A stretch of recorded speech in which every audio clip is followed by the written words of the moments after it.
Oh, Mitchell, we don't hear you.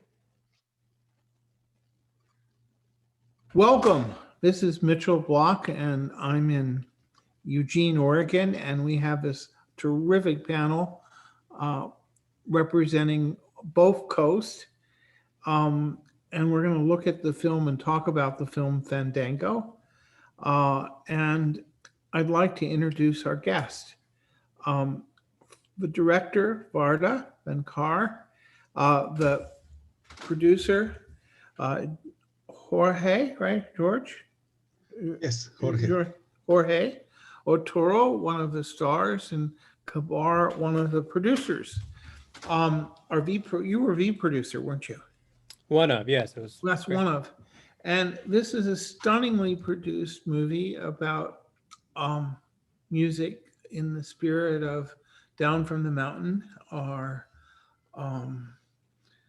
and it's moving, sensational, powerful, with some of the best music I've heard in years. And why don't we talk first with the director to find out how the film came about? Do you want to go? Sure. Well, I will start. It's one of those ideas that almost was passed along like a butterfly, shall we say, or like a bird flying over a border. The idea actually started with Jorge. So I would suggest maybe he start and talk about how he came up with the idea for Fandango Fronterizo. Then Arturo read an article, so he can maybe talk about that. Then he spoke with Kabir, who could talk about that experience, and then Kabir found me. So instead of being first, you'll be last. So let's begin and hear about the genesis of the project. Okay, fantastic. Nice to be here. This started about 12 years ago in 2008 when we decided to have this event at the border for the first time. And it all started because we were all gathering in separate sides of the border. And sometimes we'll have fandangos in Tijuana and fandangos in San Diego. And even though it was a young community, because we only had like a couple of years playing together, we always had fandangos. Like it's typical to have a fandango almost every month or every 2 months at a different site, and everybody is called, everybody gets an email, everybody gets a message, and people just gather with their jaranas, and it's like a jam session. So, but we could never get together in one place because either the Mexican people could not cross the border because they have problems with the documents, or the American people will have trouble crossing the border because they were either nervous or scared about the border, which was very, I can say that in 2008 was one of the worst years in San Diego, where in San Diego and Tijuana, where the violence was very high. So it was really difficult for us to get a good group of people. So finally, one day, I was invited for a good friend of mine. His name is Dan Watman. He is a community organizer and activist at the border. And his main idea is to ignore the border as well, but to meet people, to make friends at the border. He doesn't do any music or anything. So he invited me to an event that he had started with it was I think it was worldwide event of cleaning the beaches in San Diego and Tijuana. So I went to that Saturday event in September of 2007, and all of a sudden I saw these fans, and being in San Diego, I have never been to that site before. So it was amazing because you come to Tijuana all the time, but I was never coming to the beach because we have the beach in San Diego. So I was going to the beach in San Diego all the time, but I never thought about going to the beach in Tijuana. So when I went there for the first time in 2007, I was like, wait a minute, this is the perfect place for a fandango. And then I saw families on both sides of the border, kids. In fact, I have this memory, beautiful memory, when this little boy share a bottle of water with me across the fence. And it shook my hand, and it was like, wow, this is beautiful. And then I talked to Dan Watman and said, why don't we do a fandango? And he didn't know exactly what it was. So I explained to him, and we started talking. And for a few months we were planning, and finally we decided to do our first Fandango Fronterizo at the border in February 23rd of 2008. Well, let's get Arturo in now. What you got involved somehow? Tell us, how did you get involved? Well, I've had the privilege of working on many recordings with Kabir Sehgal, and we were blessed one day to be able to win a Latin Grammy. And we were in Las Vegas after the ceremonies and kind of celebrating with our wives. And I told him I read this article about this incredible man who has created this celebration of community and humanity in the presence of border guards and attack dogs and a chicken wire and a physical barrier. And I said, this is an incredible thing. We should really see how we can find our way to make this into a recording and maybe record at the festival with this incredible man, and also the music of Fandango, which is so beautiful, and I don't think anyone ever tried to mix it with jazz.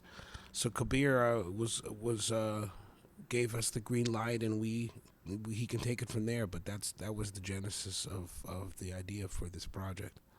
Okay, Kabir, why don't you introduce yourself? Yeah, I'm Kabir. It's been a pleasure to produce the project. And at first, we decided just to run to our corners. We're all different artists. Arturo is a great musician, so we ended up making an album. He started composing music, and we ultimately put out a project under the same name, Fandango at the Wall. I'm an author, written several books, so I ended up writing a book on the history of Mexico and the United States under the same name, published by Hachette. And it just looks at the history of U.S. Mexico relations. And then ultimately we wanted to make a film. I didn't know any filmmakers, brand new. I admire people like you, Mitchell, who are so prolific, but I don't know where to start. So you sort of start with where you are. And I just happened to know one person who worked in the film industry. And I said, hey, we're trying to put a film together in a few weeks or a few months. Do you know anyone? And he said, and he sent it out, and like a message in a bottle. Varda was at the other end of it, and she came to our aid and led us along the way. And she created this incredible film, Fandango at the Wall, which is on HBO, which was another journey, which we can talk about later as the producer side. But that's. And so as the baton gets passed, I don't know where you are, but when you take the baton from me, there you go. Perfect. Varda. Well, I happened to be at the beach when that bottle arrived at the ocean. What a nice bottle. And actually, I was there. I live in Santa Monica, so I do live by the beach. And I also live, 3.5-hour drive from the border. And my community, the state I live in, has used to be Mexico for one thing. And currently, a lot of people in Mexico here, whether they be, several generations in, or whether they just arrived from Mexico, or whether they're hoping to become citizens. And I love that. I love the influence of Mexico on this country and the diversity of our people. And I love that we're a melting pot. I myself am an immigrant and have had the immigrant experience, having lived on 3 different continents by the time I was 10 years old.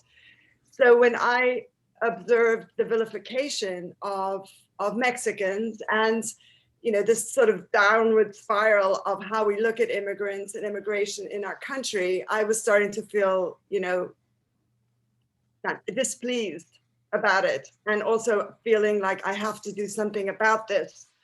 And I had, and I think that's something that we all have in common here, in that while we're artists, we also very much feel moved by creating shift, or trying to do what we can to move the society in the direction that, we would like, that we feel is kinder and more compassionate. Anyway, so I was thinking about that, and I'd made another music documentary called Big Voice prior to this film. And I was thinking, well, maybe I could do something with music and culture, maybe something at the border. And right when I was having these thoughts, a filmmaker friend of mine had gotten word from this friend that one person who Kabir knew, who knew about film, had put out the word to a number of filmmakers he knew. And one of them was this woman, a director named Ram, and she put out the word to a network of filmmakers I'm involved with called Film Fatale. And she said, you know, someone's looking for someone to film a festival at the border. And I was like, yes, that's it. And so I jumped on it. And within a couple of days, I was on the phone with Kabir and started to have the conversation. And it became quite clear very quickly that this was the film that was meant to be. Well, Kabir, coming back to you, which is important, you know, you shouldn't have gone to Dartmouth, but they don't have much of a film school. But raising money, you're quite a venture capitalist, apparently, a very successful one. How did you go about getting the resources to make this film? Because clearly, when you watch it, no corner was cut. You have multiple cameras, you have spectacular multi-track sound, you have beautiful, beautiful material. And so how did you pull it together, you know, with your team, with your director? I love that question. By the way, is an NYU person. Well, I mean, yeah, exactly. No, I love that question. That's the first time we've been asked that in many panels. And it's a good question, spoken about as a true producer. I'm not averse to begging, which is probably what I did a lot of. And look, I've worked on a lot of projects with Arturo, 5 or 6 albums now, and we've developed sort of a network of patrons who are supportive of social justice projects. Our project before this, we went down to Cuba and we brought several investors with us there. And so as we started, it was raising money. We asked our friends, then we asked friends of our friends, and some foundations put in, a Ford Foundation put in, provided a grant. And Manuel Miranda's Family Foundation provided a grant.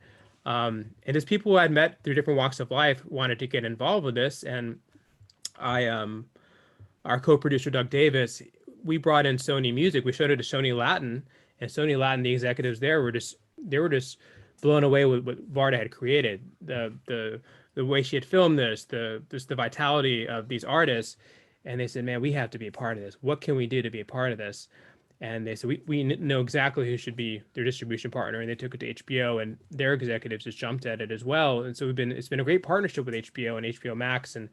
And you know, I just got to say the fundraising, I think, wasn't actually that difficult, because when people started to see the rough cuts, when people started to see who was involved, the talent from Regina Carter and Jorge and Arturo to Antonio Sanchez and Manny Gonzalez, it just created a snowball effect, and we just kept on going. And it's been sort of a momentum for the project that I've been very grateful for, and to be mentored by all these great people on this broadcast. Did you do an extended version, or is there just one theatrical version? Varda. There is just this one version. I mean, I have to say, a question came up recently, like, about what did you have to let go of? You know, what is it that didn't make it into the film? Well, it feels like there's a lot. There is a lot, to tell you the truth. I mean, for example, when we very first started filming in Tijuana at the border, there was a huge protest going on. And it was during the time of the caravans, and we went to a migrant camp, you know, with where migrants were staying with you know, and interviewed families. And I mean, I can tell everyone straight out that when people say that they are fleeing because of violence and that their kids are being threatened by cartels, and they are being told that the parents will be killed, this is really true, and this is why they are leaving. I know firsthand, having met a number of these families. So, but all of that kind of, while it didn't make it, and then, you know, there's other music. For example, Ramón, you know, composes music, and we filmed some of his stuff. And these guys stopped in different places on the side of the road. They bought beer, and they talked with people who had roosters and cage. Like, there was a lot of cool stuff in there. But, you know, as you know, like, you have to hone it in. Like, we needed to bring it in. It needed to be, and as I like to say, like, a film is like a perfume. It's the essence. It's the essence. It's not all the flowers. So we have to bring it into that essence, and that's what we have in the film. But there is a lot of other stuff, a lot of other material. Go ahead, come on. Let me just say, Afro Latin Jazz Alliance, which is what Arturo founded his Arts Organization was our production partner as well, and it helped make the film. So I didn't want to overlook them. Go ahead, Mitchell. Oh yeah. No, what I'm going to say is, Right. There's also a lot of that too. There's a lot of Afro Latin Jazz Alliance music and times with, Arturo and, more interviews with Arturo. There's a lot of amazing stuff. And it's all valuable and all meaningful. But, as I said, we have to kind of hone in the lens. I see. Well, my approach, because of the shift to streaming and television, has been to go in the opposite direction. So when Making a Murderer came to me as a feature, I said to the filmmakers, let's do it as a 10-hour after we vetted the material. With my own series, Carrier, it was always envisioned as a 10-hour series with a feature film. So I had 7 different directors on that show. So I just feel that from a design point of view, it's a shame you didn't consider doing this as like a 4-hour piece for television and a theatrical, because you clearly, when you expand the performances, the challenge in music is always how do you capture the essence of the music in a feature film where you can't have 7-minute or 8-minute or 12-minute pieces, and the answer is you can't. Yeah. So it would have been nice to see. It would be nice to see if the market would support it in an expanded version of your work as a series. We can test that hypothesis for sure, and that's why we wanted to put out the album, where people can kind of go and find the album. But that's a point taken, and it's on the top of my very long to-do list. I understand. Yes, also, we filmed a 4-hour concert, and we have all the footage too. Exactly. Exactly. I just watching this picture, I just came out of it saying, I want more music. And even though the political situation is so complicated, and it's particularly complicated by our xenophobic president who lies about the situation, the work's power is really in the music. And you have so much wonderful music and such a unique entree to those artists, and the film is so pure in the music sense, which I'm sure is why Sony and everyone else embraced it. You got it. Yes. Yep. But one thing I will say is I'm glad to hear that we left you wanting more. Better that than saying, "Ooh, I hope this thing can end." I can add to that I heard that comment from a lot of my friends that say like, oh man, I can keep watching. I said, I want to watch more every time. And that's a great comment, because it really leaves you with the, the desire to have more. And like Kabir said, and Varda, we had talked about them, and with Arturo as well, that there's so much music and so much footage that can probably do another album and maybe another document, another video. Well, it's thinking out of the box, because a feature has a very different pace and a very different style than 4 1-hours. And when you look at Ken Burns's films, whether it's his country film or his jazz history or any of his music films, you realize that he's expanding the work to cover the material. And in a sense, he's working with a really exceptionally long canvas, none of which would work as a feature film. I mean, he's not making feature films. And I felt that my biggest criticism of the film is I wanted more. And as a feature, it was terrific, but I sort of felt that it was at the sacrifice of the music, because I really wanted to hear more music. It's so good, the music. Arturo, you functioned in a very critical way, I think, here, helping navigate through the musical path. Can you talk about that, the selection of the artist and so on? Well, I think in some ways the bulk of that credit goes to Jorge, because he introduced us into the world of son jarocho mastery. I think in a way there's also an current to the film that is about the great love and respect Jorge and I have for each other. And I think that that's an entry point that goes both ways. Jorge was generous enough to invite me to his home before we made the film, and patiently spoke to me through the different jaranas, the guitar, the lute-like instruments that they play, and what their functions were. And I was writing music in his study, where he laid out an air mattress for me. And so, and then so I wrote some of the music for the film on an air mattress in Jorge's apartment. And then the other side of the story is that Jorge came with us to New York, and we were able to introduce him to that world. And so when we came together on stage at Symphony Space, the scene that you don't see is when Jorge Francisco Castillo and a bunch of wonderful son jarocho musicians came to Birdland, which is known as one of the havens of jazz since the 1950s, and played on the same stage as Dizzy Gillespie and Charlie Parker. And I thought that was a beautiful moment, because in a way we talk about the kind of setting the direction and the pace for where the music goes, but it really goes both ways. And in a way, my role and Jorge's role was to be at a cross section, at an intersection of each other's worlds. And I think that's the story of all great friendships. The story of all great friendships is about intersecting planets and worlds and building campfires.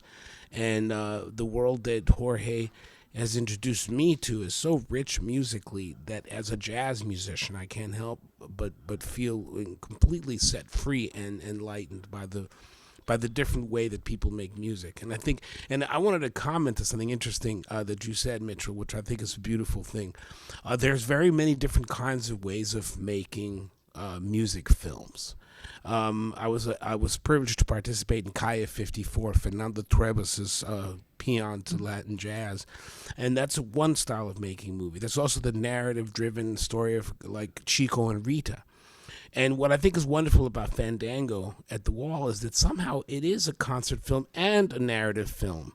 And so much of it is about stepping inside through the cinematographer's lens directly into the midst and the very kind of private space that musicians occupy. So it's a kind of an interesting film because it's a concert film and it's a narrative. It's a feature film and a documentary. It has a private bird's eye view into the lives of some unbelievably special people. So I just wanted to comment to that. Well, the director did a terrific job, I think, integrating all those different pieces. Don't you think? Yes, Varda is a master filmmaker. Oh. Well, with your contribution, is there more of anything you would have liked to have seen? Well, like everybody, I guess we all wanted more. We would like to have this film maybe 3 hours instead of an hour and a half, because there was so much music. When you bring an orchestra with so many great musicians, starting with Arturo, Kabir, and then all these people from all over the world, and this great jazz orchestra. I mean, for us at the border, which we're used to have our fandango with just the music from Veracruz, the son jarocho, and then all of a sudden have this beautiful mosaic of colors and sounds.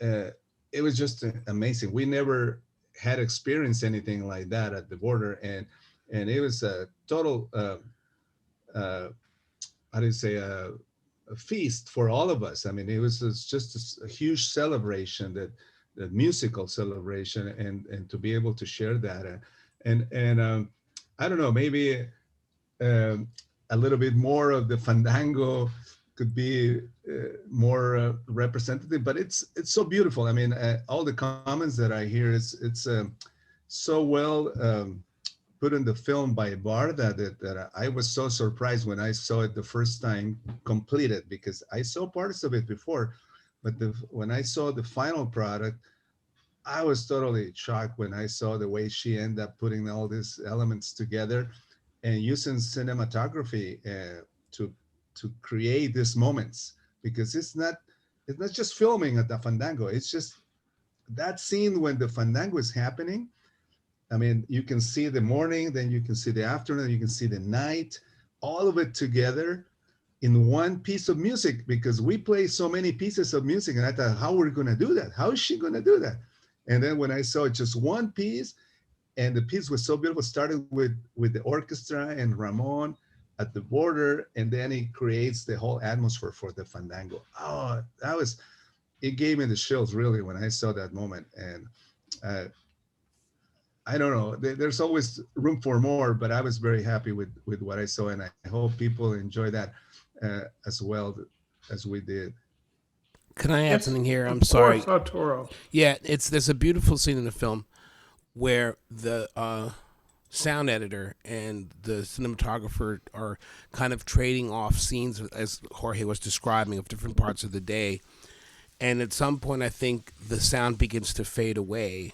And then you kind of hear the sound of the water lapping, and you kind of, and something occurred to me just now as I was thinking that there would be so much fun to have 5 more hours of footage, but there's something so transcendently beautiful about the idea that this goes away, that the fandango's once a year, that the spirit of music lives on in the expectation of it, that even in the absence of the project, even in the absence of the art, it's still there because it's not there.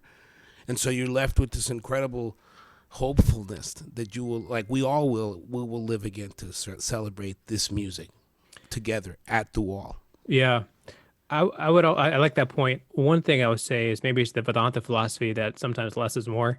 And I think I've shown this film. I've shared this film with a lot of friends. I've been served in the military, there's the music, and there's also the impact in the policy, the impact this project may have on policymakers. I've shown this film to a lot of my friends I've served with, who I know are supporting maybe a different political candidate, and they all, I would say, 90% of them come back saying, I'm so moved by this film. I want to see more. I want to learn more about this San Jarocho tradition. I don't think we've changed how they voted. I don't think we're telling them how to vote in this way. But I think there's the music, but there's also this story of immigration in the United States and Mexico. How do you tell a story of putting a face on the Mexican middle class, but doing it in a very, I think as filmmakers, Varda can talk about this. A lot of the films that are made speak to one aspect of Mexican culture. But when we just did a panel with the ambassador in Mexico, and she was saying how she's going to get this to the president and the secretary of culture, and she's from Veracruz, and she sent me an email privately and said, this is one of the first times she's seen Mexican middle class reflected in this way, celebrating the culture in this way, and this is not the Mexico we hear about on the evening news. And in this way, I think, Thanksgiving is coming up, so if you're out there watching this panel, if you have relatives or neighbors that maybe have a different view on immigration, I encourage you to share this film, because this is not going to hit you over the head on how to vote.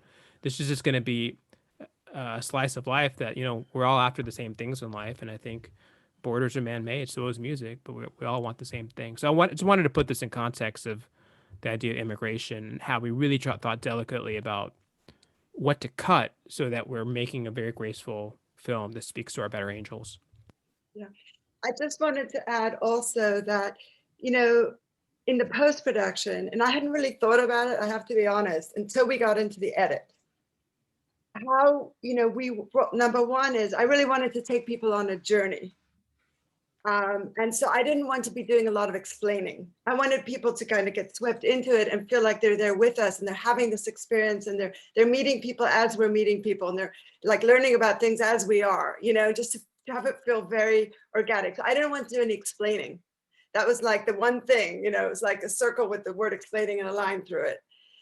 So that made it very challenging, because we were introducing we are introducing in the film things that people don't know about. Like the majority of people don't know about Fandango Fronterizo. The majority of people don't know about San Jarocho, and the majority of the people don't know about the people in the film. So I suddenly realized, oh my gosh, like we've got to introduce all these subjects that no one knows about, but do it in a way where we're not explaining anything, and do it as efficiently as possible so that we can get in the music and get in the story and, like all the other elements, and have room for all of that, for the little moments of the dog or the little things that are happening. so that was the challenge. It was like how to efficiently get through the part where we're, you know, getting people oriented so they can relax and enjoy the journey. It's a huge job. Go ahead, Jorge. Go ahead. One other thing that I would have liked to see, it's as you know, I represent our community on the film, and pretty much all the people from the border in Tijuana and San Diego, and I wish we could have more. We couldn't have more of them on the film, but I know when I invited them, some of them said no, I don't want to be in it, and other people would say, oh, they were busy, or you know, things happen, but things went so quick. But I think the way Varda put this, it makes you feel that we're all there, we're all present. I mean, it's so beautiful when you see all the community there, and we all feel. I feel that we're all represented very well with the community that it's there, and our teachers, our maestros from Veracruz coming to join, and then including people like Arturo and Kabir. I mean, it made it so beautiful with because we're all immigrants in this journey. I mean, this Arturo is a Mexican, Cuban, New Yorkian, from the Republic of Brooklyn, and then Kabir is from the Republic of Atlanta. So we're all, and Varda, of course, Varda, she's another immigrant, and so I don't know, it felt like it was a dream come true to me. It was full of people, full of color, full of energy, and that's, you know, that represents Tijuana a lot in San Diego, because it's I don't know if you know, Tijuana is some people consider the busiest border in the world, and it has a lot of activities, musical, artistic, political, everything. It's a huge border. So to have this event at the border, I mean, it was totally perfect for our community. If I just can add one quick little thing, or go ahead, Arturo. Go ahead. Yeah, no, I just wanted to say we speak an awful lot too about how Mexico is represented in the United States in media, and I think it kind of works both ways. I think the United States is also not understood. One of the beautiful things about this film is when Fernando says that, no, of course, nobody wants to leave their home. Nobody wants to leave their community. And they come to a place for employment, for economic advantage. And very often they get here and they don't really see the United States that they see in Hollywood and that they see in the glorified images. And they see a place that's just hardworking and suffers as much as sometimes the people of Mexico do. But none of us, the wonderful thing about this film is that none of us really know how the other side lives. And so when we get to experience through filmmaking the reality of culture, of kids getting dressed for school, of people divorcing and dying and marrying and being born, that's what this film does for me. It gives us a chance to see the commonness, the same value systems that we all have, and that's a wonderful thing. Yeah. And Well, the power is in the truth, you know. I mean, because we've had 4 years or 5 years of discourse where the border is portrayed in such a negative way, and the people who live near the border are portrayed in such a negative way, that the idea that music and art and culture and creativity is coming out of a border is almost an improbable situation, because everything we're being told about the border is shut it down, close it. If it's not the Chinese flu, it's the Mexican gangsters. And in effect, the truth of the film is really powerful. It makes a very, very strong case for opening the border. It makes a very, very strong case for more cultural, intercultural, multicultural connections rather than tearing apart the world. And to me, that's one of the really positive aspects of the film, because by showing the truth, by showing the energy and the excitement and the art and the music and the clean life and the positive things that are being done, we are able to counter the lies of the gangsters and criminality and all this other stuff that is being fed to 40% of the Americans. And I think the film has this tremendous power because without politicizing, the truth is just there. And your walk away is, this is really nice. This is really cool. These communities are beautiful. The people are beautiful. The music is beautiful. The children are beautiful. Why the hell are we building walls? Why aren't we opening gates? And I think your film is very subversive in that sense.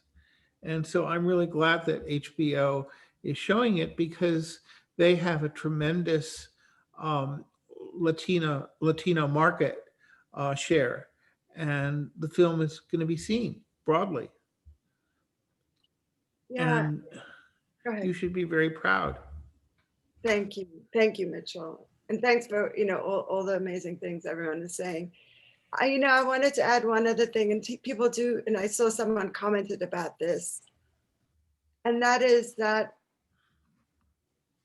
we made this film. It's a true cross-cultural collaboration. I don't know if you know this, but we did all our post-production at a place called Dinamita Post, which is in Mexico City.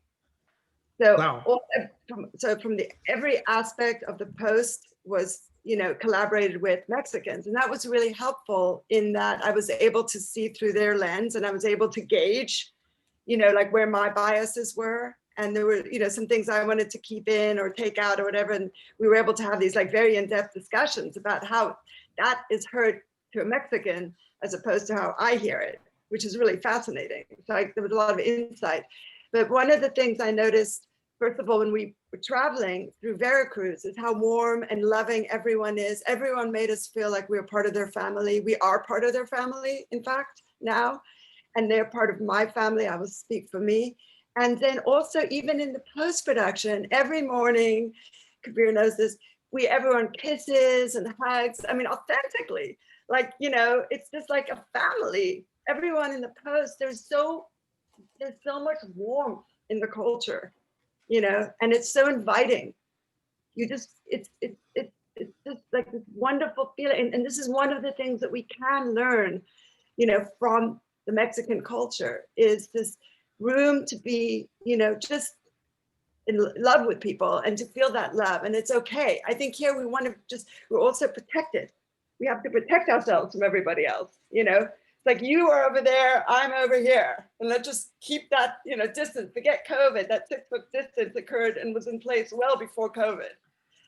So I just want to invite, and hopefully the film will inspire people to allow themselves to feel that love that is there already. It's not like you have to evoke it. It is there naturally, but to kind of let the guard down a little bit and just trust that, it's okay to feel, to like people.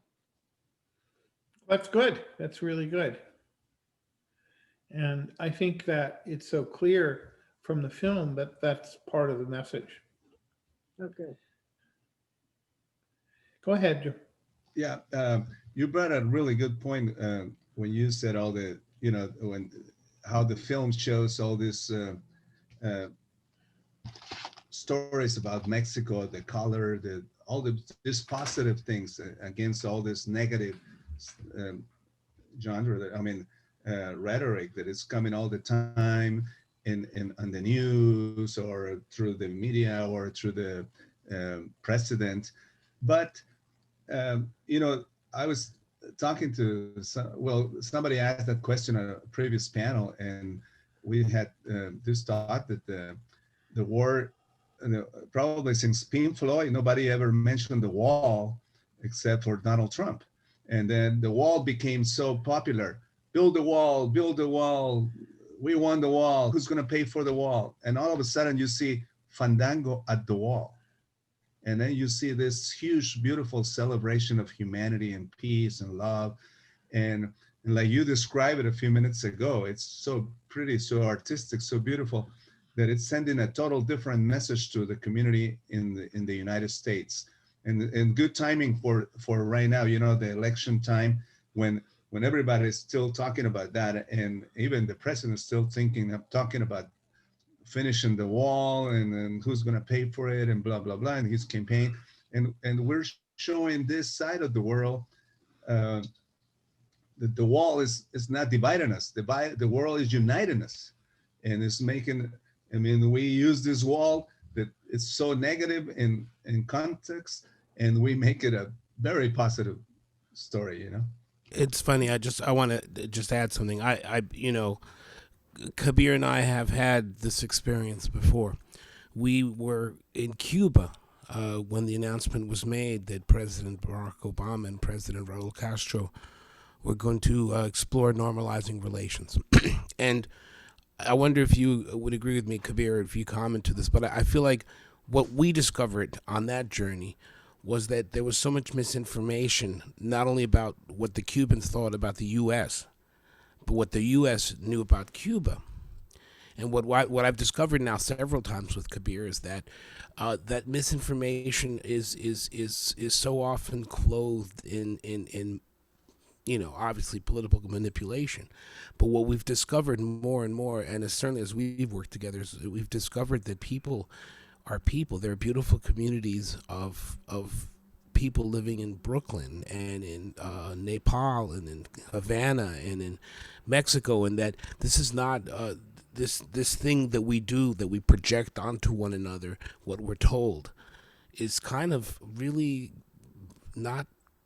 It's not accurate. It's not helpful. It doesn't really teach. And when we were there, Kabir and I were there, and there were people crying in the streets.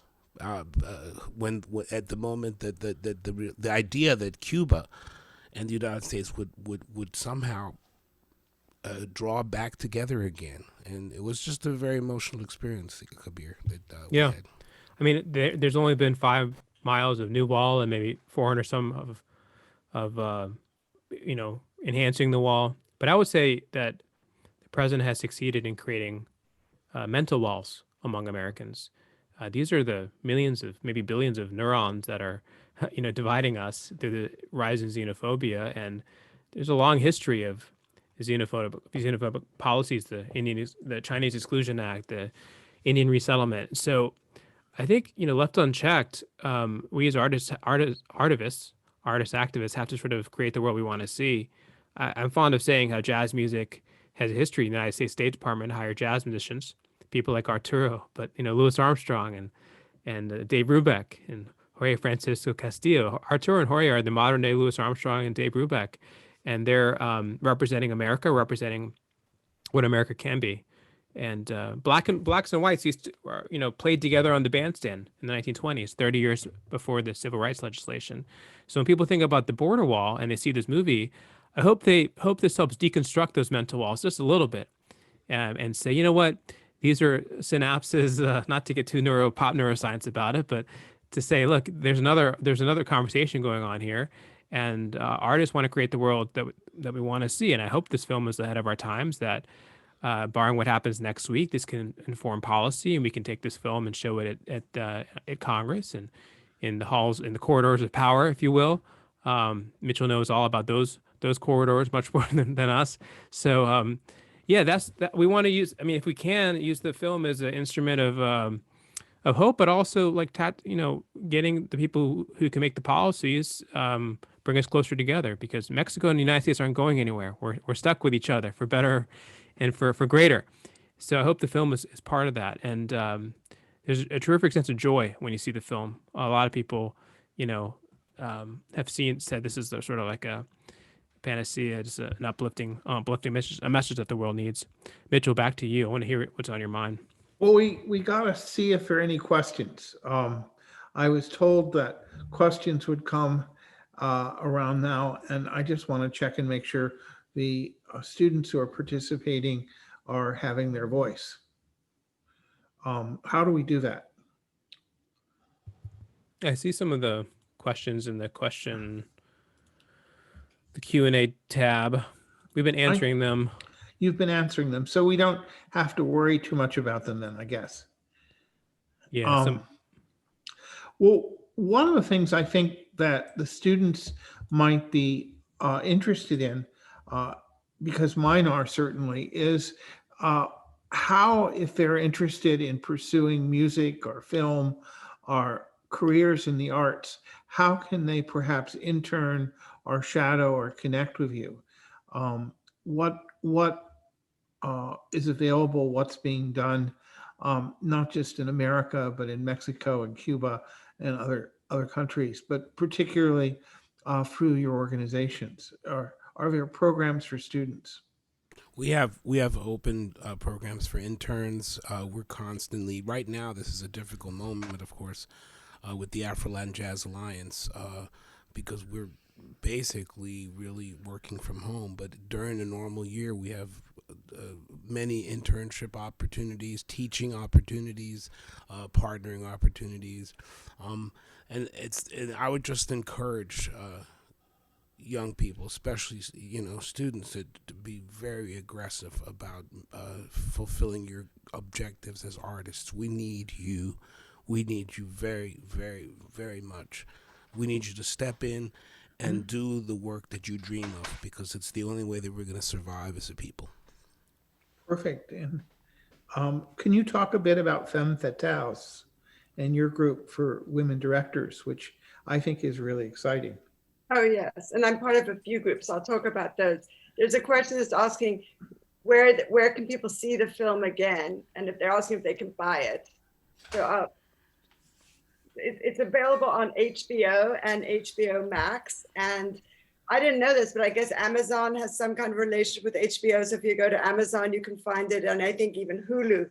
Somehow all these different streaming platforms have created kind of links. So even though it is on HBO and HBO Max, you can get to it through Amazon or Hulu. And we can't really buy it right now. Can you buy it, Kabir? No, but you can stream it. Stream it. Pay to You can stream. stream it over and over and over again.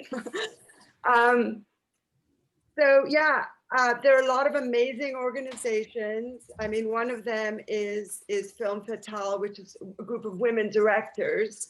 And you can find them online.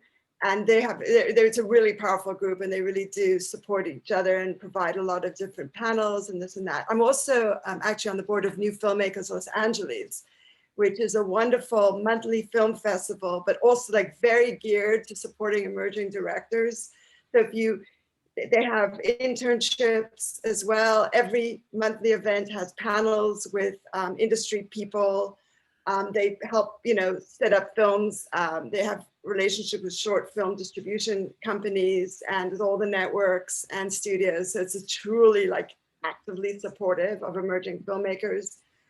You can also look in your local area. There's film societies, there's film clubs.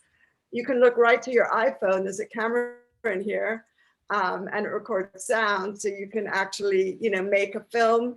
There's also online a lot of, there's the International Documentary Association, there's Film Independence. So if you look online, you can see there's many, many different opportunities. I would also highly recommend, there's a master class, has some incredible, including Ken Burns, and Spike Lee, and, talking about filmmaking and their vision.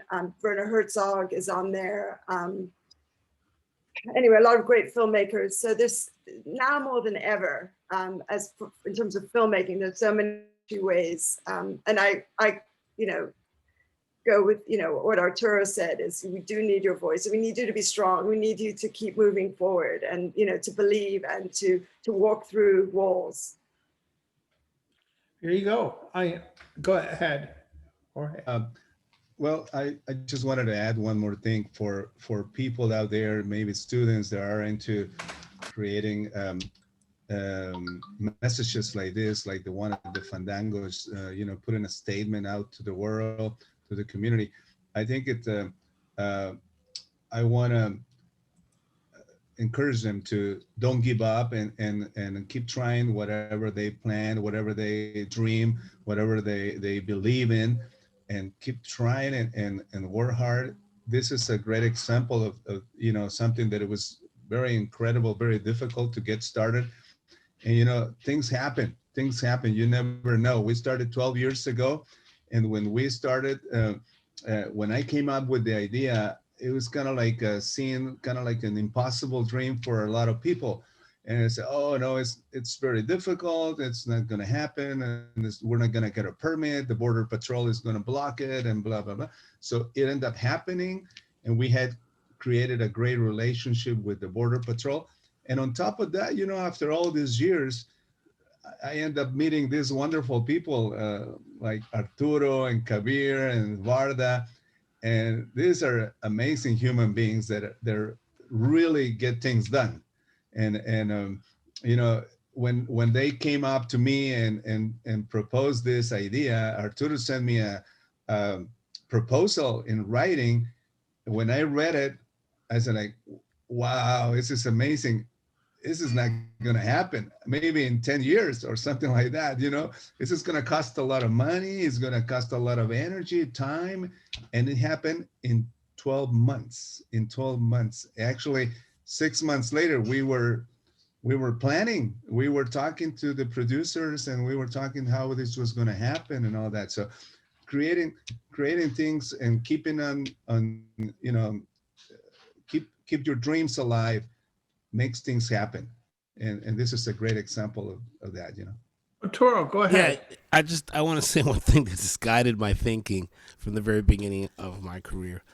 Don't wait for the phone to ring. Don't wait for that call. It sometimes comes, it sometimes doesn't, sometimes leads to something, sometimes leads to nothing. Do it. Just do it. You want to make a movie? Find a way. You want to make a recording? You want to make an opera? You want to make a festival? Just do it. Don't wait for the phone to ring. I'm sorry, but that's the only thing I really know. After all these years, the only thing I really know is that you can't wait for the embossed invitation with the calligraphy. You got to get up, get out, do it. Exactly. Let's end with the producer. Go ahead, author, philanthropist. Well, I would say maybe it's a little bit heretical, but first of all, if you have anyone watching who's looking to make a film, any of your students, Mitchell, you can always send me a note on my website, kabir.cc. I'm always interested in learning about stories, what we can do together. I'm open to collaborations. Doors open, so you never know where the great stories come from. The second thing is a bit heretical. It's okay to have a day job. And I write this newsletter about how you can work a job and support artists and be a patron of the arts. And so I know a lot of great, even musicians. Charles Ives was an insurance salesman. J.J. Johnson, I think, was a postmaster or a post office delivery guy. So every week I feature someone who is an artist of some type who makes real. T.S. Eliot, great poet, was a banker, worked at Lloyd's. James Dickey was a Coca-Cola advertising executive. I'm not saying this is the only way, but that is one way to make some bread while you're pursuing your art. I don't know if that makes sense, but that's so beautiful, Kabir, man. I just want to add something. I was listening to NPR one day, and they were interviewing Alan Cummings, a great actor, and they asked him if he had any advice to give young music theater students. And he said the smartest thing ever. He said, if you don't love your job when you're waiting on tables, you're gonna love it when you're accepting Tony Awards. Yeah. So this is all back to the mantra of don't wait for the phone to ring and close the loop. When you say something, get it done fast, move on to the next thing, and just speed has a way of making things happen. And so you get to connect with great people, and you end up on panels moderated by Mitchell Block at NYU DC. It all comes full circle. That's right. Thank you very, very much. I'm Mitchell Block. I'm the John Anderson Professor of Film Documentaries at the University of Oregon School of Journalism. Come join us in Eugene. We're making some exciting movies. And thank you so much for participating, all of you. And thank you, NYU, for hosting. Please be careful. Have a nice evening. And recommend this movie to at least 5 or 6 friends. Thank you so much. Good night. An honor to meet you, Mitchell. And you're an alum. You're an alum, right, of NYU? Right. I'm an alum of NYU. Keep eating in the family. Yes. Yeah. Thanks everyone. Everybody. Thank you. Good to see you all. Thank you. Bye-bye.